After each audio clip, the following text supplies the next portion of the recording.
Hello, നമസ്കാരം. എല്ലാവർക്കും ജാഷി വയനാട് സ്റ്റോറീസിലേക്ക് ഹൃദയപൂർവ്വം സ്വാഗതം. കേൾക്കൂ കേട്ടുകൊണ്ടേയിരിക്കും. ഞാനും നിങ്ങളും നമ്മുടെ കഥകളും. അപ്പോൾ നമ്മൾ കേട്ടുകൊണ്ടിരിക്കുന്നത് കാറ്റിൽ തുറന്ന ജാലകം എന്ന നോവലാണ്. അതിൻ്റെ 9ാമത്തെ അധ്യായത്തിലേക്ക് എല്ലാവർക്കും ഒരിക്കൽ കൂടി സ്വാഗതം. അപ്പോൾ നമുക്ക് നോവലിലേക്ക് പോയാലോ? രോഷ്നി പറഞ്ഞു, ഞാൻ വേറൊരു ഐഡിയ പറയട്ടെ. ഗാഥ ചോദിച്ചു, എന്താണ്? നമുക്കൊരു ഫിലിമിന് പോയാലോ? എത്ര നാളെ തിയേറ്ററിൽ പോയൊരു സിനിമ കണ്ടിട്ട്? ഗ്രേറ്റ് ഐഡിയ, അത് മതി. നൂൺ ഷോ എത്ര മണിക്കാണെന്ന് നോക്ക്, പടങ്ങൾ ഏതൊക്കെയാണെന്ന്. രോഷ്നിക്ക് ഉത്സാഹമായി. ഞാൻ നോക്കാം. ധന്യ മൊബൈലെടുത്ത് സിറ്റിയിലെ തിയേറ്ററുകളിൽ സെർച്ച് ചെയ്തു. ആദ്യം നീ ദുൽഖറിൻ്റെ പടം വല്ലതുണ്ടെങ്കിൽ പറ, രോഷ്നി ആവശ്യപ്പെട്ടു. ദുൽഖർ സൽമാൻ്റെ ഫാനാണ് രോഷ്നി. ഗേൾസ് ഹോസ്റ്റലിൽ അവളുടെ ബെഡിൽ കിടന്നാൽ കാണുന്ന ഭാഗത്ത് ഭിത്തിയിൽ ദുൽഖറിൻ്റെ ബ്ലോ അപ്പ് ഒട്ടിച്ചിരുന്നു. ദുൽഖറിൻ്റെ പടമൊന്നുമില്ല, ധന്യ പറഞ്ഞു. വേറെ ഏതുണ്ട്? പൃഥ്വിരാജുണ്ട്, ഫഹദുണ്ട്. രണ്ടും നോക്ക്. ടിക്കറ്റ് അവൈലബിൾ എന്തിനാണോ അത് 3 ബുക്ക് ചെയ്യും, ഗാഥ പറഞ്ഞു. ധനുഷ് ഉണ്ടോയെന്ന് നോക്കട്ടെ. എനിക്ക് തമിഴ് പടം റൊമ്പ പ്രമാദം, ധന്യ മുറിത്തമിഴ് പറഞ്ഞു. പോടി, അണ്ണനോട് നിനക്കെന്താ ഇത്ര വലിയ പ്രേമം? മലയാളി മതി, രോഷ്നി പറഞ്ഞു. ഒടുവിൽ ഫഹദ് ഫാസിലിൻ്റെ സിനിമയ്ക്ക് 3 ടിക്കറ്റുകൾ കിട്ടി. 11-നാണ് പടം. വേഗം റെഡിയാകുക, ട്രാഫിക് ജാം ഉണ്ടെങ്കിൽ സമയത്ത് എത്താൻ പറ്റില്ല. തമ്പാനൂർ വരെ പോകണ്ടേ? അവർ അപ്പോൾ തന്നെ വേഷം ധരിച്ച് ഫ്ലാറ്റ് പൂട്ടി ഇറങ്ങി. ഗാഥയാണ് കാർ ഡ്രൈവ് ചെയ്തത്. ഒപ്പം തന്നെയായിരുന്നു. മൊബൈലിൽ കുത്തിക്കൊണ്ട് രോഷ്നി ബാക്ക് സീറ്റിൽ തനിച്ചിരുന്നു. സത്യത്തിൽ നമ്മുടെ ജീവിതത്തിൽ നേരം പോക്ക് കുറവാണല്ലേ. എന്തിനാ ഇങ്ങനെ കഷ്ടപ്പെട്ട് ജീവിക്കുന്നതെന്ന് ഞാൻ ഓർക്കാറുണ്ട്, ധന്യ പറഞ്ഞു. ഒരു ഡോക്ടറുടെ ജീവിതം പുറമേ കാണുന്ന പോലെ അത്ര സുഖകരമല്ലെന്ന് കുട്ടിക്കാലം മുതലേ എനിക്കറിയാമായിരുന്നു. വീട്ടിലൊരു ഡോക്ടർ ഉണ്ടായിരുന്നല്ലോ. പക്ഷെ നമ്മൾ ഈ ജീവിതമായി കുറേ കഴിയുമ്പോൾ അഡ്ജസ്റ്റ് ചെയ്യടി. മാത്രമല്ല, തിരക്കിട്ട ലൈഫിലും വേണമെങ്കിൽ എൻ്റർടൈൻമെൻറ്റ് കണ്ടെത്താൻ പറ്റും, ഗാഥ പറഞ്ഞു. സംസാരിച്ചിരുന്ന് സിറ്റി എത്തിയത് അറിഞ്ഞില്ല. ഭാഗ്യത്തിന് കാറ് പാർക്ക് ചെയ്യാനുള്ള സ്ഥലം കിട്ടി. വണ്ടി ലോക്ക് ചെയ്തിട്ട് തിരിയുമ്പോഴാണ് അല്പം മാറി നിരനിരയായി പാർക്ക് ചെയ്തിരുന്ന 2 വീലറുകൾക്കിടയിൽ പരിചിതമായ ഒരു നമ്പർ ഗാഥയുടെ ശ്രദ്ധയിൽപ്പെട്ടത്. 6666. അത് സൂരജിൻ്റെ ബുള്ളറ്റാണല്ലോ എന്ന് അവൾ പെട്ടെന്ന് തിരിച്ചറിഞ്ഞു. എടി, അത് സൂരജിൻ്റെ ബൈക്കാണ്, ഗാഥ കൂട്ടുകാരികളോട് പറഞ്ഞു. സൂരജ് രാജീവ് ഗാന്ധി ഇൻസ്റ്റിറ്റ്യൂട്ടിൽ പോയിരിക്കുകയല്ലേ, അത് വേറെ ആരുടെ ബൈക്കായിരിക്കും. നീ വാ, പടം തുടങ്ങാറായി. ധന്യ അവളുടെ കൈ പിടിച്ചു വലിച്ചു. കൂടുതൽ തർക്കിക്കാൻ നിൽക്കാതെ അവൾ കൂട്ടുകാരികളോടൊപ്പം തിയേറ്ററിലേക്ക് കയറി. സീറ്റ് നമ്പർ കണ്ടുപിടിച്ച് ഇരുന്ന് കഴിഞ്ഞപ്പോഴും ഗാഥയുടെ മനസ്സിൽ നിന്നും ആ സംശയം മാറിയില്ല. അത് സൂരജിൻ്റെ ബുള്ളറ്റ് തന്നെയാണ്. ഒരുപക്ഷെ കൂട്ടുകാരാരെങ്കിലും സൂരജിൻ്റെ ബൈക്ക് കടം വാങ്ങി സിനിമ കാണാൻ വന്നതായിരിക്കും. അതിന് സാധ്യതയില്ല. സൂരജിന് ഇൻസ്റ്റിറ്റ്യൂട്ടിൽ പോകണ്ടേ? അതോ സൂരജ് കള്ളമാണോ പറഞ്ഞത്? പൊന്മുടിയിലേക്ക് കൂടെ വരാൻ മടിയായിട്ട് ഒരു എക്സ്ക്യൂസ് പറഞ്ഞതായിരുന്നു അത്. തിയേറ്ററുകൾ സീറ്റെല്ലാം നിറഞ്ഞു കഴിഞ്ഞിരുന്നു. മങ്ങിയ വെളിച്ചം മാത്രം. ഗാഥ കണ്ണുകൾ കൊണ്ട് അവക്കിടയിൽ സൂരജിനെ തിരഞ്ഞു. പക്ഷെ കണ്ടുകിട്ടിയില്ല. ഇതങ്ങനെ വിട്ടാൽ പറ്റില്ല. സിനിമ കഴിഞ്ഞ് അല്പം വെയിറ്റ് ചെയ്യണമെന്നേ ഉള്ളൂ. ആ ബൈക്ക് ആരാണ് എടുത്തുകൊണ്ടുവന്നെന്ന് കാണണം. സിനിമ തുടങ്ങി. ഗാഥ അതിൽ ലയിച്ചെങ്കിലും അവളുടെ മനസ്സിൽ ഇടയ്ക്കിടയ്ക്ക് ബൈക്കിൻ്റെ കാര്യം കയറി വന്നുകൊണ്ടിരുന്നു. ഇൻ്റർവെൽ സമയത്ത് ലൈറ്റ് തെളിഞ്ഞു. പലരും എഴുന്നേറ്റ് പുറത്തേക്ക് പോയി. അവർക്കിടയിൽ സൂരജ് ഉണ്ടോ എന്ന് അവൾ നോക്കി, പക്ഷെ കണ്ടില്ല. സിനിമ കഴിഞ്ഞിട്ട് നമ്മൾ ഉടനെ പോകുന്നില്ല, അവൾ ശബ്ദം താഴ്ത്തി കൂട്ടുകാരികളോട് പറഞ്ഞു. അതെന്താ? ധന്യ ചോദിച്ചു. ആ ബൈക്കിൽ വന്നത് ആരാണെന്ന് അറിയണം. നമുക്കല്പം മാറി നിന്ന് വാച്ച് ചെയ്യണം. എൻ്റെ പെണ്ണെ, ഇപ്പോഴും നീ അത് തന്നെ ചിന്തിച്ചിരിക്കുക? നിനക്ക് വേറെ പണിയൊന്നുമില്ലേ? രോഷ്നി അവളെ ശാസിച്ചു. അങ്ങനല്ലടി, സൂരജ് എന്നോട് കള്ളം പറഞ്ഞു എന്നാണ് എൻ്റെ ഫീല്. അത് ശരിയാണോ എന്ന് എനിക്കറിയണം, ഗാഥ ക്ഷണിച്ചു. ശരി, നമുക്ക് നോക്കാം. വീണ്ടും സിനിമ തുടങ്ങി. സ്ക്രീനിൽ നോക്കിയിരുന്നതല്ലാതെ ഒന്നും ഗാഥയുടെ മനസ്സിലേക്ക് കയറി ചെന്നില്ല. പടം അവസാനിച്ചപ്പോൾ അവർ മറ്റുള്ളവരോടൊപ്പം ഇറങ്ങി. പക്ഷേ അല്പം മാറി മരത്തിൻ്റെ മറവിൽ 3 പേര് നിന്നു. അവിടെ നിന്ന് ബൈക്ക് വെച്ചിരിക്കുന്ന സ്ഥലം അകലെയല്ലാതെ കാണാമായിരുന്നു. ബൈക്കുകളും സ്കൂട്ടറുകളും ഓരോന്നായി അവരുടെ ഉടമകൾ വന്ന് എടുത്തുകൊണ്ടുപോയി. ഒടുവിൽ സൂരജും ഒരു കൂട്ടുകാരനും എന്തോ സംസാരിച്ച് ചിരിച്ചുകൊണ്ട് ബൈക്കിൻ്റെ അടുത്തേക്ക് വന്നു. ഗാഥ അത് കണ്ട് ഞെട്ടി. എടി, അതാ സൂരജ്, ധന്യ പറഞ്ഞു. നമുക്ക് അങ്ങോട്ട് ചെല്ലാം. എന്തിനാ കള്ളം പറഞ്ഞെന്ന് ചോദിക്കാം. രോഷിനി മുന്നോട്ടഞ്ഞു. വേണ്ട. ഗാഥ അവളെ കൈപിടിച്ച് തടഞ്ഞു. എന്നിട്ട് മൊബൈലെടുത്ത് സൂരജും കൂട്ടുകാരനും ബൈക്കിൽ കയറി ഇരിക്കുന്നതും ഹെൽമറ്റ് ധരിക്കുന്നതും വണ്ടി ഓടിച്ചു പോകുന്നതുമായ ദൃശ്യങ്ങൾ വീഡിയോയിലെടുത്തു. നേരിട്ട് കാണുമ്പോൾ ചോദിക്കാം, അതാണ് നല്ലത്, അവൾ പറഞ്ഞു. പിറ്റേന്ന് സർജറി വാർഡിൽ ഡ്യൂട്ടിയിൽ ഗാഥ നിൽക്കുമ്പോൾ സൂരജ് അതുവഴി പോയി. അവൾ അയാളെ കണ്ടു. പക്ഷെ അയാൾ അവളെ കണ്ടില്ല. സൂരജ്, അവൾ വിളിച്ചു. അവൻ തിരിഞ്ഞു നോക്കി. അവളെ കണ്ട് അയാളൊന്ന് ചിരിച്ചു. ഞാൻ കണ്ടില്ലായിരുന്നു, സോറി, അയാൾ പറഞ്ഞു. ഞാൻ കണ്ടായിരുന്നു, സോറി ഒന്നും വേണ്ട കേട്ടോ. ഇന്നലെ രാജീവ് ഗാന്ധി ഇൻസ്റ്റിറ്റ്യൂട്ടിൽ പോയിരുന്നോ? അവൾ ചോദിച്ചു. ഉവ്വ്, പോയിരുന്നു. രാവിലെ പോയോ? അതെ, രാവിലെ പോയിട്ട് ഉച്ച കഴിഞ്ഞ് വന്നപ്പോൾ, അയാൾ പറഞ്ഞു. ഞങ്ങൾ ഇന്നലെ ബോറടിച്ചിരുന്നപ്പോൾ ഒരു ഫിലിം കാണാമെന്ന് വിചാരിച്ച് മോർണിംഗ് ഷോ കാണാൻ സിറ്റിയിൽ പോയി. അത് നന്നായി. മലയും കുഞ്ഞ് കണ്ടു. സൂരജ് ഒന്ന് ഞെട്ടി. സമയം കിട്ടിയാൽ സൂരജ് പോയൊന്ന് കാണണം. നോക്കട്ടെ. പക്ഷെ ഇന്നലെ സൂരജിനെ പോലെ ഒരാളിനെ ഞങ്ങളവിടെ കണ്ടു. ഒരു കൂട്ടുകാരൻ്റെ കൂടെ പടം കഴിഞ്ഞ് ബൈക്കിൽ കയറി പോകുന്നു. ഞാനായിരിക്കത്തില്ല, അത് വേറെ ആരെങ്കിലും. ഒരു മിനിറ്റ്, ഇതൊന്ന് കണ്ടു നോക്കൂ. അവൾ വേഗം മൊബൈലെടുത്ത് ആ വീഡിയോ അയാളെ കാണിച്ചു കൊടുത്തു. പെട്ടെന്ന് സൂരജിൻ്റെ മുഖം വിളറി. സത്യം പറയണം, എന്തിനാണ് സൂരജ് എന്നെ ഒഴിവാക്കിയത്? എനിക്കതറിയണം, ഗാഥ ആവശ്യപ്പെട്ടു. മുഖം കുനിച്ച് സൂരജ് നിന്നു. അധ്യായം 14. എന്താ സൂരജ് ഒന്നും മിണ്ടാത്തത്? അയാളുടെ മൗനം കണ്ട് ഗാഥ ചോദിച്ചു. സൂരജ് പെട്ടെന്ന് മുഖമുയർത്തി നോക്കി. ഗാഥ ഡ്യൂട്ടിയിലല്ലേ, നമുക്ക് പിന്നെ സംസാരിക്കാം, അയാൾ പറഞ്ഞു.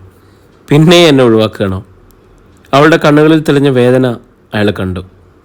അല്ല, ഗാഥയ്ക്ക് ഏതെങ്കിലും പേഷ്യൻറ്റിനെ അറ്റൻഡ് ചെയ്യേണ്ടി വരുമെന്നും നമ്മുടെ സംസാരം മുറിയും, അതുകൊണ്ടാണ്. പിന്നെ എപ്പോഴാണ്? ഗാഥ ഫ്രീ ആകുമ്പോൾ പറയൂ, ഞാൻ വരാം. ഡ്യൂട്ടി കഴിയുമ്പോൾ വൈകുന്നേരം 7 മണിയാവും. അറിയാമല്ലോ, അത് കഴിഞ്ഞ് മതി. ധന്യയും റോഷനിയും ഫ്ലാറ്റിലേക്ക് പോകും, അവരുടെ കൂടെ ഞാനും. എങ്കിലും നാളെ സംസാരിക്കാം, സൂരജ് പറഞ്ഞു. നാളെ ഇതേ അവസ്ഥയല്ലേ? ആലോചനയോടെ അയാൾ നിശബ്ദനായി നിന്നു. ഞാനൊരു കാര്യം പറയട്ടെ, ബുദ്ധിമുട്ടില്ലെങ്കിൽ ഫ്ലാറ്റിലേക്ക് വരൂ, 8 മണിയാകുമ്പോൾ, ഗാഥ പറഞ്ഞു. അത് ഫ്രണ്ട്സിന് ബുദ്ധിമുട്ടാവില്ലേ? അവർ എൻ്റെ ഫ്രണ്ട്സാണ്, എന്നെ സ്നേഹിക്കുന്നവർ, അവർക്ക് മനസ്സിലാകും. ഞാൻ വരാം, അയാൾ പറഞ്ഞു. വാക്ക് മാറരുത്, ഞാൻ കാത്തിരിക്കും. വരാം. ഒരു കാര്യം കൂടി, എൻ്റെ മനസ്സമാധാനത്തിന് വേണ്ടി ചോദിക്കുകയാണ്. സൂരജിന് എന്നോട് ദേഷ്യമുണ്ടോ? ഇല്ല. എൻ്റെ ഭാഗത്തുനിന്നും അരുതാത്ത എന്തെങ്കിലും വാക്കോ പ്രവൃത്തിയോ ഉണ്ടായിട്ടുണ്ടോ? ഇല്ല. അപ്പം ഞാൻ കാരണമല്ല. അല്ല, ഞാൻ പറഞ്ഞില്ലേ, പിന്നെ നമുക്ക് സംസാരിക്കാം, അത് മതി. സൂരജ് വരുമെന്ന് തന്നെയാണ് ഞാൻ വിശ്വസിക്കുന്നത്. അയാൾ തലകുലുക്കി. ഗാഥയ്ക്ക് കുറിച്ച് മനസ്സമാധാനം തോന്നി. സൂരജ് അകൽച്ച കാണിച്ചത് താൻ കാരണമല്ലല്ലോ. സൂരജിൻ്റെ അടുത്ത് അമിത സ്വാതന്ത്ര്യം കാണിച്ചു എന്ന ഭയമുണ്ടായിരുന്നു. പക്ഷെ അങ്ങനെയൊന്നും സംഭവിച്ചില്ല. എന്തായാലും ഇന്ന് തന്നെ കാണുമല്ലോ, അപ്പോൾ അറിയാം. ഡ്യൂട്ടി തീർന്നപ്പോൾ വൈകുന്നേരം 3 കൂട്ടുകാരികളും ഒത്തുകൂടി. സൂരജ് ഇന്ന് രാവിലെ എൻ്റെ മുന്നിൽ വന്ന് ചാടി. ഞാൻ കൈയോടെ പിടികൂടി. ഫ്ലാറ്റിലേക്ക് പോകുമ്പോൾ കാറിൽ വെച്ച് ഗാഥ പറഞ്ഞു. നമ്മളെ സംശയിച്ചിന് വല്ല സത്യമുണ്ടോ? ധന്യ ചോദിച്ചു. വാർഡിൽ വെച്ചല്ലേ കണ്ടത്, അവിടെ വെച്ച് സംസാരിക്കാനുള്ള സൗകര്യമില്ലല്ലോ. 8 മണിയാകുമ്പോൾ നമ്മുടെ ഫ്ലാറ്റിലേക്ക് വരാമോ എന്ന് ഞാൻ ചോദിച്ചു. വരാമെന്ന് പുള്ളി സമ്മതിച്ചിട്ടുണ്ട്. വരുമെന്ന് എനിക്ക് തോന്നുന്നില്ല, ധന്യ പറഞ്ഞു. അതെന്താ? രാത്രി ആയതുകൊണ്ടാണ് എൻ്റെ സംശയം. വരാതിരിക്കില്ല, എന്നോട് പ്രോമിസ് ചെയ്തല്ലേ. നമ്മളറിയാത്ത എന്തോ സംഭവിച്ചിട്ടുണ്ട്, അതാണ് ഈ ഒഴിഞ്ഞുമാറ്റം. അതുകൊണ്ടാണ് സംസാരിക്കാമെന്ന് പറഞ്ഞത്. ഗാഥയ്ക്ക് വിശ്വാസം ഉണ്ടായിരുന്നു. നിങ്ങൾ 2 പേരും മാത്രമായി സംസാരിച്ചാൽ മതി, ഞങ്ങൾ ഇടപെടാൻ വരില്ല. ഞങ്ങൾ കിച്ചണിൽ ജോലിയിലായിരിക്കും. ചപ്പാത്തി ഡഫ് 1-2 പാക്കറ്റ് മേടിച്ചുകൊണ്ട് പോകാം, അത് കുക്ക് ചെയ്താൽ മതിയല്ലോ, റോഷിനി പറഞ്ഞു. Good idea. റമീസിൽ നിന്നും പൊരിച്ച കോഴിയും വാങ്ങിക്കാം. ധന്യയ്ക്കും താല്പര്യമായി. ചുട്ടെടുക്കാനുള്ള ചപ്പാത്തി 2 പാക്കറ്റും പൊരിച്ച കോഴിയും വാങ്ങിക്കൊണ്ടാണ് അവർ ഫ്ലാറ്റിലേക്ക് പോയത്. സൂരജ് വന്ന ഫുഡ് കഴിച്ചിട്ട് പോയാൽ മതിയെന്ന് പറയണം, ധന്യ നിർദ്ദേശിച്ചു. 3 പേരും വേഗം കുളിച്ച് ഡ്രസ്സ് മാറി. അപ്പോഴേക്കും മണി 8 മണി കഴിഞ്ഞു. അല്പനേരം കഴിഞ്ഞപ്പോൾ ഡോറുബെൽ മുഴങ്ങി. 3 പേരും പരസ്പരം നോക്കി. അപ്പോൾ പറഞ്ഞതുപോലെ ഗാഥയെ നോക്കി ധന്യ പറഞ്ഞു. ഗാഥ തലകുലുക്കി. അവളാണ് ചെന്ന് വാതിൽ തുറന്നത്. വെളിയിൽ സൂരജ് നിൽക്കുന്നുണ്ടായിരുന്നു. വരൂ, അവൾ അയാളെ ക്ഷണിച്ചു. അയാൾ അകത്തേക്ക് കയറി വന്നു. അവൾ വീണ്ടും വാതിലടച്ചു. ഹലോ സൂരജ്, അയാളെ കണ്ട് ധന്യ പുഞ്ചിരിച്ചു. ഹലോ. സൂരജ് വന്നേക്കൊന്ന് ഗാഥ പറഞ്ഞിരുന്നു. കുടിക്കാനെന്താ വേണ്ടത്? കാപ്പി മതിയോ? രോഷിനി ചോദിച്ചു. ഇപ്പോൾ ഒന്നും വേണ്ട, താങ്ക്സ്. നിങ്ങളിരുന്ന് സംസാരിക്കേ, ഞങ്ങൾക്ക് കുറച്ച് അടുക്കള പണിയുണ്ട്. ഫുഡ് കഴിച്ചിട്ടേ പോകാവൂ. ധന്യ പറഞ്ഞു. അയ്യോ വേണ്ട, പോകാൻ തിടുക്കുണ്ട്, സൂരജ് പറഞ്ഞു. എന്തായാലും കഴിച്ചിട്ട് പോയാൽ മതി. ധന്യയും രോഷിനിയും കിച്ചണിലേക്ക് പോയി. സൂരജ് ഇരിക്കി, ഗാഥ പറഞ്ഞു. അയാൾ സോഫയിലിരുന്നു. എതിർവശത്ത് അവളും. എവിടെ തുടങ്ങണമെന്ന് രണ്ടുപേർക്കും അറിയില്ലായിരുന്നു. സൂരജ്, ഒടുവിൽ അവൾ വിളിച്ചു. ഗാഥയ്ക്ക് എന്താണ് അറിയേണ്ടത്? അയാൾ ചോദിച്ചു. പൊന്മുടിയിലേക്ക് പോകാൻ വിളിച്ചപ്പോൾ വരാൻ താല്പര്യമില്ലായിരുന്നോ സൂരജ്? എങ്കിൽ ആ കാര്യം തുറന്നു പറഞ്ഞാൽ മതിയായിരുന്നില്ലേ? ശരിയാണ്, ഞാനൊരു നുണ പറഞ്ഞു. അതിൽ എനിക്കിപ്പോൾ ലജ്ജ തോന്നുന്നുണ്ട്. പക്ഷെ ആ സമയത്ത് വേറൊന്നും എനിക്ക് പറയാനില്ലായിരുന്നു. ഗാഥ പിടിയില്ല. എൻ്റെ ഫാമിലി ബാക്ക്ഗ്രൗണ്ടിനെ കുറിച്ച് ഞാൻ പറഞ്ഞിട്ടുണ്ടല്ലോ. സ്കൂളിലെയും കോളേജുകളിലെയും പരീക്ഷകളിലും മറ്റ് എൻട്രൻസ് എക്സാമുകളിലേക്കും വളരെ നല്ല സ്കോർ എനിക്ക് കിട്ടിയത് കൊണ്ട് മാത്രമാണ് ഞാൻ ഇവിടം വരെ എത്തിയത്. പിന്നെ എൻ്റെ അമ്മയുടെ ഒറ്റയാൾ പോരാട്ടം, അതായത് രണ്ടറ്റവും കൂട്ടിമുട്ടിക്കാനുള്ള പരിശ്രമം, സൂരജ് പറഞ്ഞു. കുറച്ചൊക്കെ സൂരജ് എന്നോട് പറഞ്ഞിട്ടുണ്ട്. എൻ്റെ അച്ഛൻ നാട്ടിലെ സമ്പന്നനായ ഒരു വ്യക്തിയുടെ മകനായിരുന്നു. അമ്മയുമായി അടുപ്പത്തിലാവുകയും രജിസ്റ്റർ മാരേജിന് ശേഷം അവർ ഒന്നിച്ച് ജീവിക്കുകയും ചെയ്തെങ്കിലും ഒരു സുപ്രഭാതത്തിൽ അച്ഛൻ അമ്മയെ വിട്ടിട്ട് പോവുകയും ചെയ്തത്. എത്ര അന്വേഷിച്ചിട്ട് കണ്ടിട്ടില്ല. എനിക്കന്ന് ഒരു വയസ്സ് പോലും ഇല്ലായിരുന്നു. ഗാഥ അയാളുടെ മുഖത്തേക്ക് നോക്കിയിരുന്നു. ചെറുപ്പക്കാരിയായ ഒരു പെണ്ണ് ഒറ്റയ്ക്ക് താമസിക്കുന്നത് അത്ര സേഫല്ല. അതുകൊണ്ട് അമ്മ വല്ല പണിക്കും പോകുന്ന നേരത്ത് എന്നെ നോക്കാൻ ആരും ഇല്ലാത്തതുകൊണ്ട് അമ്മയുടെ ഒരു ചെറിയമ്മയാണ് ഞങ്ങൾ അമ്പലപ്പുഴയിലേക്ക് കൊണ്ടുവന്നത്. ചെറിയമ്മ തനിച്ചായിരുന്നു. മരിച്ചപ്പോൾ ആ വീട് ഞങ്ങൾക്ക് കിട്ടി. സൂരജ് ഈ പഴയ കഥകൾ പറഞ്ഞു വരുന്നത് എന്തിനാണെന്ന് അവൾക്ക് മനസ്സിലായില്ല. പക്ഷെ അതൊക്കെ താല്പര്യത്തോടെയാണ് അവൾ കേട്ടത്. സമ്പന്നരായ ആളുകളുമായി കഴിയുന്നതും ഒരു തരത്തിലുള്ള വ്യക്തിബന്ധവും പാടില്ല എന്ന് അമ്മ സ്വന്തം അനുഭവം വെച്ച് എനിക്ക് പറഞ്ഞു തന്നിട്ടുണ്ട്. ഞാനത് പാലിച്ചിട്ടുണ്ട്. ആൺകുട്ടികളും പെൺകുട്ടികളുമായി എനിക്ക് പല കാലത്തും ധാരാളം ഫ്രണ്ട്സ് ഉണ്ടായിട്ടുണ്ട്. പക്ഷെ ഒരു പരിധിക്കപ്പുറം ആരെയും ഞാൻ അടുപ്പിച്ചിട്ടില്ല. അച്ഛൻ മരിച്ചുപോയി എന്ന ഒറ്റ വാക്കിലാണ് അച്ഛനെക്കുറിച്ച് ഞാൻ അവരോടൊക്കെ പറഞ്ഞിട്ടുള്ളത്. പിന്നെ എന്നോട് മാത്രം എന്തിനാ സത്യം പറഞ്ഞത്? ഗാഥ ചോദിച്ചു. അതിൻ്റെ കാരണം ഇപ്പോഴും എനിക്കറിയില്ല. കഴിഞ്ഞ തവണ ഞാൻ വീട്ടിൽ പോയപ്പോൾ ഹരിപ്പാട് ഇറങ്ങി ഗാഥയുടെ അമ്മയെ കണ്ടല്ലോ. ആ കാര്യം ഞാൻ അമ്മയോട് പറഞ്ഞു. ഗാഥയെക്കുറിച്ചും അമ്മയെക്കുറിച്ചും എൻ്റെ അമ്മ വിശദമായി എല്ലാം ചോദിച്ചറിഞ്ഞു. ഗാഥയുമായി എനിക്ക് വെറും കൂട്ടുകാരി എന്ന നിലയിലും കൂടുതൽ എന്തോ അടുപ്പമുണ്ടെന്ന് അമ്മയ്ക്ക് മനസ്സിലായി. വെറും കൂട്ടുകാരി എന്ന നിലയിലും കൂടുതൽ അടുപ്പം. സൂരജിൻ്റെ നാവിൽ നിന്നും അത് കേട്ടപ്പോൾ അറിയാതെ ഗാഥയുടെ മനസ്സൊന്ന് കോരിത്തരിച്ചു. പക്ഷേ അയാൾ പിന്നെ പറഞ്ഞ വാക്കുകൾ അവളുടെ സന്തോഷം കെടുത്തുകയും ചെയ്തു.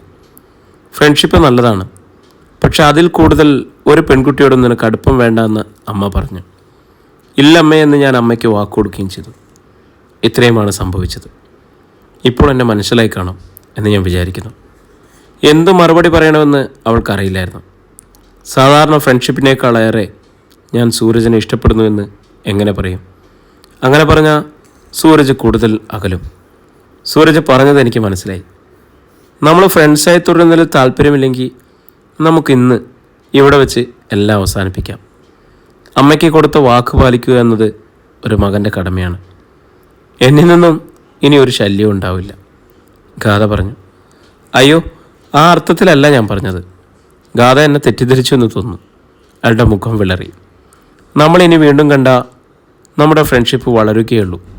കാരണം സൂരജിനെ എനിക്ക് അത്രയ്ക്ക് ഇഷ്ടമാണ്. ഇതുവരെ വേറൊരാളിനോടും തോന്നിയിട്ടില്ലാത്ത തരത്തിലുള്ള സ്നേഹമാണ് സൂരജിനോട് എനിക്ക്. ഞെട്ടലോടെ അയാൾ അവളുടെ മുഖത്തേക്ക് നോക്കി. പക്ഷേ സൂരജിനെ അമ്മ വിചാരിക്കുന്ന പോലെ അങ്ങനെയുള്ളൊരു ഫാമിലി അല്ല എൻ്റേത്. സ്വന്തം മകനെ പോലെയാണ് എൻ്റെ അമ്മ സൂരജിനെ കാണുന്നത്. എൻ്റെ വീട്ടിൽ ചെന്നപ്പോൾ അത് മനസ്സിലായി കാണുമെന്ന് ഞാൻ വിചാരിക്കുന്നു. പണത്തിൻ്റെ കൂടുതലോ കുറവോ നോക്കാതെ മനുഷ്യരെ മനുഷ്യരായി കാണാനാണ് എൻ്റെ അച്ഛനും അമ്മയും എന്നെ പഠിപ്പിച്ചിട്ടുള്ളത്. അവരും അങ്ങനെയായിരുന്നു, ഗാഥ പറഞ്ഞു. ഗാഥ ഞാൻ നിസ്സഹായതയോടെ അയാൾ അവളെ നോക്കി. എന്ന് വിചാരിച്ച് സൂരജിൻ്റെ അമ്മയെ ഒരിക്കലും ഞാൻ കുറ്റപ്പെടുത്തുകയില്ല. ആ അമ്മയുടെ അനുഭവം വെച്ചാണ് മറ്റുള്ളവരെ കാണുന്നത്. എന്തായാലും കാര്യങ്ങളൊക്കെ തുറന്നു പറഞ്ഞപ്പോൾ എല്ലാം വ്യക്തമായി മനസ്സിലായി.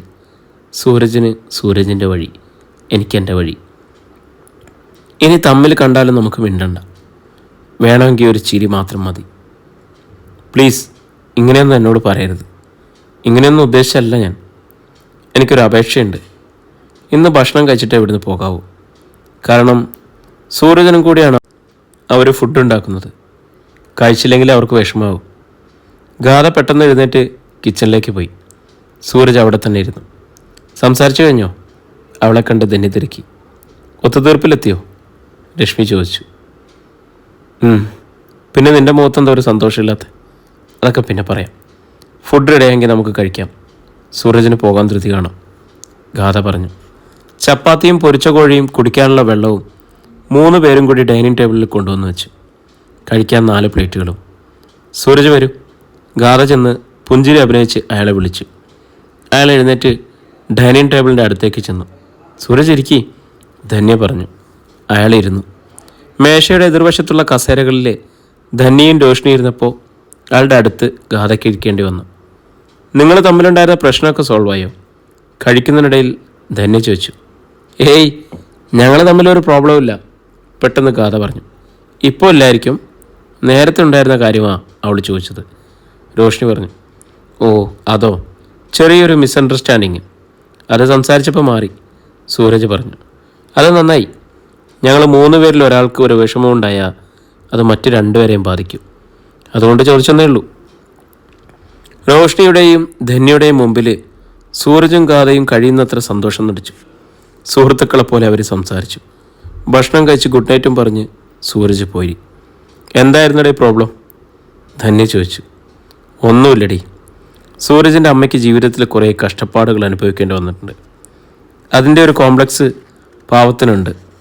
അമ്മയുടെ സ്വഭാവം മകനും കിട്ടാതിരിക്കുമോ? ഗാഥ പറഞ്ഞു. അത്രയേ ഉള്ളൂ.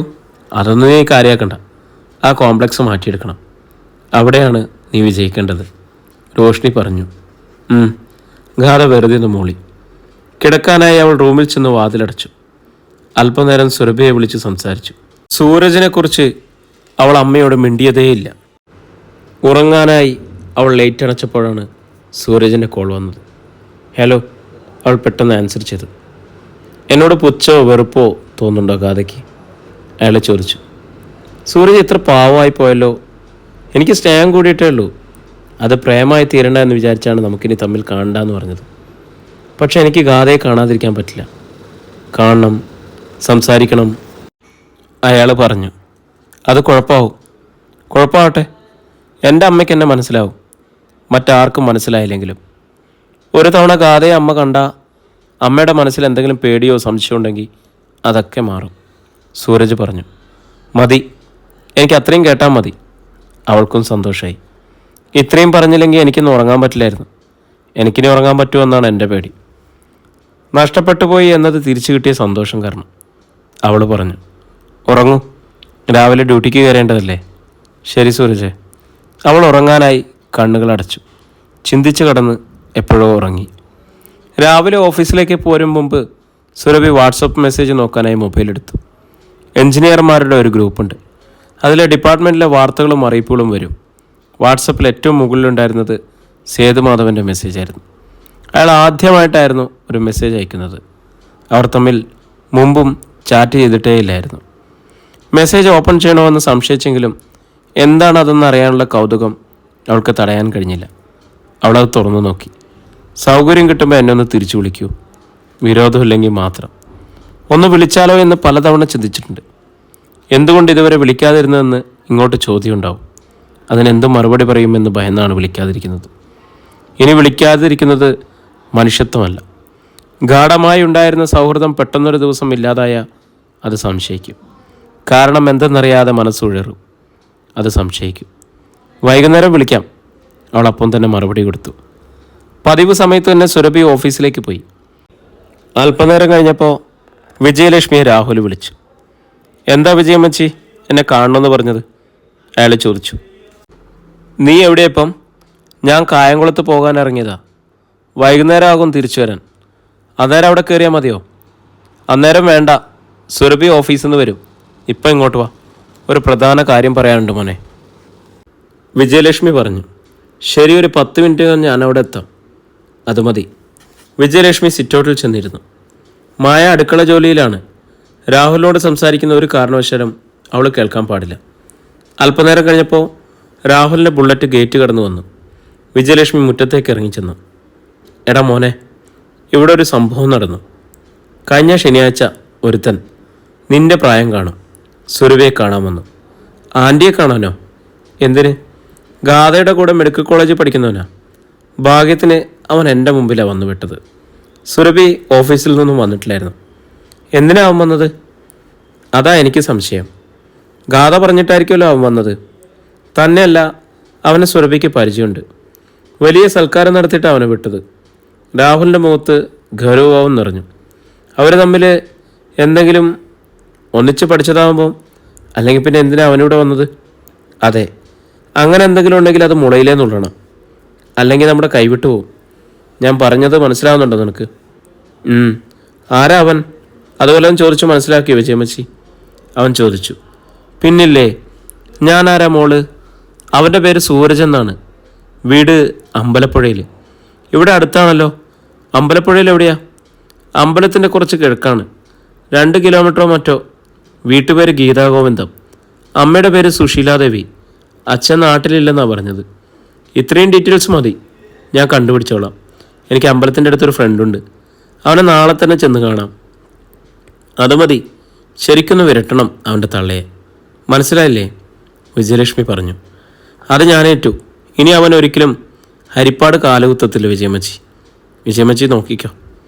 ആളറിയിക്കണ്ട, അപ്പോൾ പേടി കൂടും. തന്നെയുമല്ല, നീയാണെന്നറിഞ്ഞാൽ അവൻ ചെറുക്കനോട് പറയും. അവൻ വഴി ഗാഥ അറിയും. നമുക്കത് നാണക്കേടാവും. വിജയമ്മച്ചി പേടിക്കണ്ട, ഞാനതൊക്കെ ബുദ്ധിപൂർവ്വം കൈകാര്യം ചെയ്തോളാം. പിറ്റേന്ന് രാവിലെ കൂട്ടുകാരൻ ജിതിനുമൊത്ത് രാഹുൽ അമ്പലപ്പുഴയ്ക്ക് പോയി. ജിതിനൊരു സൂചന കൊടുത്തിരുന്നു യാത്രയുടെ ഉദ്ദേശത്തെക്കുറിച്ച്. അമ്പലപ്പുഴയിലെ പടിഞ്ഞാറൻ നടയിലുള്ള ഒരു ഫാൻസി സ്റ്റോർ നടത്തുന്നത് രാഹുലിൻ്റെ ഒരു കൂട്ടുകാരൻ സതീഷായിരുന്നു. അവിടേക്കാണ് അവരാദ്യം ചെല്ലുന്നത്. സതീഷിനോട് പറഞ്ഞപ്പോൾ സുശീലാദേവിയെ അവർക്കറിയാം. ആ കുടുംബശ്രീയിലുള്ള ചേച്ചിയല്ലേ? മോൻ തിരുവനന്തപുരത്ത് മെഡിക്കൽ കോളേജിൽ പഠിക്കുന്നു. രാഹുൽ ഉള്ളിലൊന്ന് ചിരിച്ചു. പറ്റിയ ബന്ധം തന്നെ. ഞങ്ങൾക്ക് അവരെ ഒന്ന് കാണണം, അതിനാണ്. രാഹുൽ പറഞ്ഞു. അരമണിക്കൂർ വെയിറ്റ് ചെയ്യാമെങ്കിൽ ഞാൻ കൂടെ വരാം. ആ പയ്യനൊന്ന് വന്നോട്ടെ, സതീഷ് പറഞ്ഞു. താൻ വരണമെന്നില്ല, വീട് എവിടെയാണെന്ന് പറഞ്ഞാൽ മതി. വീട് കണ്ടുപിടിക്കാൻ പ്രയാസമൊന്നുമില്ല. കിഴക്കേ നടയിൽ നിന്ന് കഷ്ടിച്ച് 1 കിലോമീറ്റർ. ഇടത്തേക്ക് കാറ് പോകുന്ന ചെറിയ റോഡുണ്ട്. നേരെ ചെന്ന വയലാണ്. വയലിൻ്റെ കരയിൽ ഓടിട്ട ഒരു ചെറിയ വീട്. അപ്പോൾ തന്നെ രാഹുലും ജിതിനും കിഴക്കേ നടയിലേക്ക് കാർ വിട്ടു. 1 കിലോമീറ്റർ ചെന്നപ്പോൾ ഇടത്തോട്ട് റോഡ്. ഇടതുവശത്ത് വിശാലമായ നെൽപ്പാടം. റോഡിൻ്റെ വലതുവശത്ത് ഓടിട്ട വീടാണ്. ഇത് തന്നെ, ഗേറ്റിൽ വീട്ടുപേരാണ്, ജിതേൻ പറഞ്ഞു. കാറ് നിർത്തിയിട്ട് രാഹുലും ജിതിനും ഗേറ്റ് തുറന്ന് ഗീതാഗോവിന്ദത്തിലേക്ക് കയറി ചെന്നു. ഗേറ്റ് തുറക്കുന്ന ശബ്ദം കേട്ട് സുശീലാദേവി വരാന്തയിലേക്ക് ഇറങ്ങിച്ചെന്നു. ഇതാണോ സൂരജിൻ്റെ വീട്? ഗൗരവത്തിൽ രാഹുൽ ചോദിച്ചു. അതെ. ആരാ മനസ്സിലായില്ല? സുശീലാദേവി പറഞ്ഞു. മനസ്സിലാക്കിത്തരാം, അതിനാ വന്നത്. അവൻ്റെ അമ്മയാണോ നിങ്ങൾ? അതെ. സുശീലാദേവിക്ക് ലേശം ഒരു പരിഭ്രമം തോന്നാതിരുന്നില്ല. മോനെ മെഡിക്കൽ കോളേജിൽ വിട്ടേക്കുന്നത് പഠിച്ച് ഡോക്ടറാകാനോ അതോ കൊള്ളാവുന്ന വീട്ടിൽ പെൺപിള്ളേരെ വിളയ്ക്കാനോ? രാഹുൽ പുച്ഛത്തോടെ ചോദിച്ചു. അപമാനിക്കപ്പെട്ടതുപോലെ സുശീലാദേവി ഒരു നിമിഷം മിണ്ടാൻ പോലും ആകാതെ നിന്നു. അധ്യായം 15. നിങ്ങൾ വീട് തെറ്റിയാ വന്നതെന്ന് തോന്നുന്നു. മെഡിക്കൽ കോളേജിൽ സൂരജ് എന്ന പേരുള്ള കുട്ടികൾ വേറെയും കാണും. എൻ്റെ മോൻ പോയിരിക്കുന്നത് പഠിക്കാനാണ്, അല്ലാതെ നിങ്ങൾ പറഞ്ഞതുപോലെ ഉള്ള പ്രവൃത്തികൾക്കല്ല. ശാന്തസ്വരത്തിൽ സുശീല പറഞ്ഞു. സംസാരം കേട്ട് രജനി മുൻവശത്തെ വരാന്തയിലേക്ക് ഇറങ്ങിച്ചെന്നു. സുശീലയെ സഹായിക്കാൻ അവർ അടുക്കളയിൽ നിൽക്കുകയായിരുന്നു. നിങ്ങളുടെ പേര് സുശീല എന്നല്ലേ? രാഹുൽ ചോദിച്ചു. അതെ. നിങ്ങളുടെ മോൻ്റെ കാര്യം തന്നെ പറഞ്ഞത്. നിങ്ങളുടെ വിചാരം മോൻ കോളേജിൽ പഠിക്കാൻ പോയേക്കുവാണെന്നായിരിക്കും. എന്നാൽ അതല്ല. അവിടെ കൂടെ പഠിക്കുന്ന പെൺപിള്ളേരുടെ വീടുകൾ കയറി ഇറങ്ങി നടക്കുകയാണ്. അറിയാതെ സുശീല ഒന്ന് ഞെട്ടി. ഗാഥ എന്ന കുട്ടിയുടെ ഹരിപ്പാട്ടുള്ള വീട്ടിൽ സൂരജ് പോയിരുന്നല്ലോ. അതാണോ ഇയാൾ പറയുന്നത്? അവനെ ഏത് പെണ്ണിൻ്റെ വീട്ടിൽ പോയെന്നാണ് ഇയാൾ പറയുന്നത്? ഉയരുന്ന നെഞ്ചിടിപ്പോടെ സുശീല ചോദിച്ചു. ഞാനായിട്ടത് പറയുന്നില്ല. നിങ്ങൾ മോനെ വിളിച്ച് ചോദിക്കും, അവൻ പറയും. പറഞ്ഞില്ലെങ്കിൽ ഓർത്തോ, അവൻ കള്ളനാണ്. പെൺപിള്ളേരുടെ വായിൽ നോക്കി നടന്ന് അവസാനം ഒന്നും പഠിക്കാതെ തോറ്റ് തൊപ്പിയിട്ട് അവൻ വരും. പരിഹാസത്തോടെ രാഹുൽ പറഞ്ഞു. എന്താണ് അവർ തമ്മിൽ നടക്കുന്ന സംസാരത്തിൻ്റെ വിഷയമെന്ന് രജനിക്ക് മനസ്സിലായില്ല. പക്ഷെ അവർ സൂരജിനെതിരെ കുറ്റാരോപണം നടത്തുകയാണെന്ന് മാത്രം പിടികിട്ടി. ഒരു കാര്യം ഞാൻ പറഞ്ഞേക്കാം. ഇനി അവൻ അതുവഴി എങ്ങാനും വന്നാൽ അവൻ്റെ 2 കാലും ഞങ്ങൾ തല്ലിയൊടിച്ചിടും. മുന്നറിയിപ്പ് തന്നില്ല എന്ന് വേണ്ട. ഇതിനാണ് അത് പറഞ്ഞത്. എൻ്റെ മോൻ സൂരജിനെക്കുറിച്ച് എനിക്ക് നല്ല ധാരണയുണ്ട്. നിങ്ങൾ പറയുന്ന പോലെയുള്ള സ്വഭാവമൊന്നും അവനില്ല. പിന്നെ ഒരു കാര്യം, സ്ത്രീകൾ മാത്രം താമസിക്കുന്ന വീടാണ്. ഇത്തരം വൃത്തികെട്ട സംസാരം ഇവിടെ വേണ്ട. എൻ്റെ മോൻ്റെ പ്രായമേ കാണൂ നിങ്ങൾക്ക് 2 പേർക്കും. മര്യാദയ്ക്ക് ഇറങ്ങി പോകുന്നതാണ് നല്ലത്. കഴിയുന്നത്ര സ്വയം നിയന്ത്രിച്ച് സുശീല പറഞ്ഞു. പറയാനുള്ളത് ഞങ്ങൾ എവിടെയും ചെന്ന് പറയും. പേടിപ്പിക്കാൻ വരല്ലേ പെണ്ണുമ്പിള്ളേ, ഉമ്മാക്കി കാട്ടി പേടിപ്പിക്കാൻ നോക്കല്ലേ, രാഹുൽ ഉച്ചയുയർത്തി. രജനിക്ക് പിന്നെ പിടിച്ചു നിൽക്കാൻ കഴിഞ്ഞില്ല. അമ്മാരെ അങ്ങനെ വിട്ടാൽ പറ്റത്തില്ലല്ലോ. അതിന് കൂടുതൽ ആൾക്കരുത്ത് വേണം. അവൾ വീട്ടിലേക്ക് കയറി മൊബൈൽ എടുത്തുകൊണ്ടെന്ന് അടുക്കളയിൽ വാതിൽ വഴി പുറത്തേക്കിറങ്ങി പിന്നിലുള്ള ഇടവഴിയിലേക്ക് കിടന്നു. തീപ്പാറുന്ന കണ്ണുകളോടെ സുശീല അവനെ ഒന്ന് നോക്കി. എടാ കൊച്ചനെ, നീ അധികം നെകളിക്കണ്ട. ഇത് ഗീതാഗോവിന്ദത്തിലെ സുശീലയാണ്. നിന്നെപ്പോലെ കുറേ കുട്ടിപ്പോക്കിരികൾ കണ്ടു വളർന്നവളാണ് ഞാൻ. ഇറങ്ങിപ്പോടാ. ഗേറ്റിന് നേരെ കൈ ചൂണ്ടി സുശീല ആജ്ഞാസ്വരത്തിൽ പറഞ്ഞു. രാഹുലും ജിതിനും ഒന്ന് പാച്ചു. പക്ഷെ തോറ്റു കൊടുക്കാൻ അവൻ തയ്യാറായിരുന്നില്ല. ഇവിടെ പൊറുക്കാൻ വന്നവരല്ല ഞങ്ങൾ. ഒരു വാണിംഗ് തരാൻ വേണ്ടി മാത്രമാണ്. ഇനി ഞങ്ങളുടെ കൊച്ചിൻ്റെ പിന്നാലെ അവൻ നടന്നാലുണ്ടല്ലോ, ആ തന്തയില്ലാത്തവനെ ഞങ്ങളങ്ങ് തീർക്കും, രാഹുൽ പറഞ്ഞു. തന്തയില്ലാത്തവനെന്ന വാക്ക് കേട്ടതോടെ സുശീല ഒരു ഈറ്റപ്പുലിയെ പോലെ രാഹുലിൻ്റെ നേർക്ക് പാഞ്ഞു ചെന്നു. എന്താണവൻ ഈ പറഞ്ഞത്? തന്തയില്ലാത്തവനെന്നോ? എൻ്റെ മോൻ അസൽ തന്തയ്ക്ക് തന്നെ ജനിച്ചവനാടാ. അവർ അവൻ്റെ ഷർട്ടിൻ്റെ കോളറടക്കം കുത്തിപ്പിടിച്ച് ശക്തിയിൽ ഉരച്ചു. അപ്പോഴേക്കും കുടുംബശ്രീയിലെ രേണുകയും സധിയും അംബികയും കുട്ടി രജനി ഗേറ്റ് കടന്ന് തിടുക്കത്തിൽ വന്നു. അവരെ കണ്ടതോടെ കാര്യം അത്ര പന്തിയല്ലെന്ന് രാഹുലിനും ജിതിനും മനസ്സിലായി. എന്താണ് ചേച്ചി, ഏതായവന്മാർ? അംബിക അവരുടെ അടുത്തേക്ക് ഓടി വന്നു. സുശീല അവൻ്റെ ഷർട്ടിൽ നിന്നും പിടിവിട്ടു. പൊയ്ക്കോ, മേലിൽ ഈ പടി കടന്നു പോരുത്. സൂരജിൻ്റെ ദേഹത്ത് ഒരു പോറൽ പോലും പറ്റരുത്. അങ്ങനെ സംഭവിച്ചാൽ സുശീല മാത്രമല്ല അങ്ങ് വരുന്നത്, മനസ്സിലായല്ലോ? തീപാറുന്ന കണ്ണുകളോടെ സുശീല പറഞ്ഞു. രാഹുലും ജിതിനും ആ തക്കത്തിന് അവിടെ നിന്ന് രക്ഷപ്പെട്ടു. ചെന്ന് കാലിൽ കയറി. എന്തിനാ ചേച്ചി അവന്മാരെ വെറുതെ വിട്ടത്? നമ്മുടെ നാട്ടിൽ വന്ന് തോന്നേസം പറഞ്ഞവരല്ലേ? രജനി അരിശത്തോടെ ചോദിച്ചു. വേണ്ട രജനി, നമ്മുടെ മുറ്റത്ത് വെച്ച് ഒരു അടി നടക്കണ്ട. ഞാൻ ക്ഷമിച്ചതുപോലെ നിങ്ങൾ ചിലപ്പോൾ ക്ഷമിക്കാൻ പറ്റിയെന്ന് വരില്ല, സുശീല പറഞ്ഞു. ഞങ്ങളവരെ തല്ലാനാ ചേച്ചി വന്നത്, രജനി പറഞ്ഞു. രണ്ടവന്മാരെ വന്ന് ചേച്ചിയെ പള്ളു പറയുന്നത് അതറിഞ്ഞ് ഓടി വന്നതാണ് ഞങ്ങൾ, സതി പറഞ്ഞു. എന്തിനാ സുശീല അവർ വന്നത്? എന്തായിരുന്നു കാര്യം? അംബിക തിരക്കി. സൂരജിനെക്കുറിച്ച് ഓരോ വേണ്ടാതീനം പറയാനാണ് അവർ വന്നത്. സഹിക്കുന്നതിനും ഒരതിരില്ല അംബിക ചേച്ചി. എവിടുത്തുകാരാ അവർ? പേരോ വല്ലതും അറിയാവോ? രേണുക ചോദിച്ചു. അറിയില്ല രേണുക. ചോദിച്ചാൽ പറയോ? കരുതിക്കുട്ടി വഴക്കുണ്ടാക്കാൻ വന്നല്ലേ, സുശീല പറഞ്ഞു. അതൊക്കെ നമുക്ക് കണ്ടുപിടിക്കാം ചേച്ചി.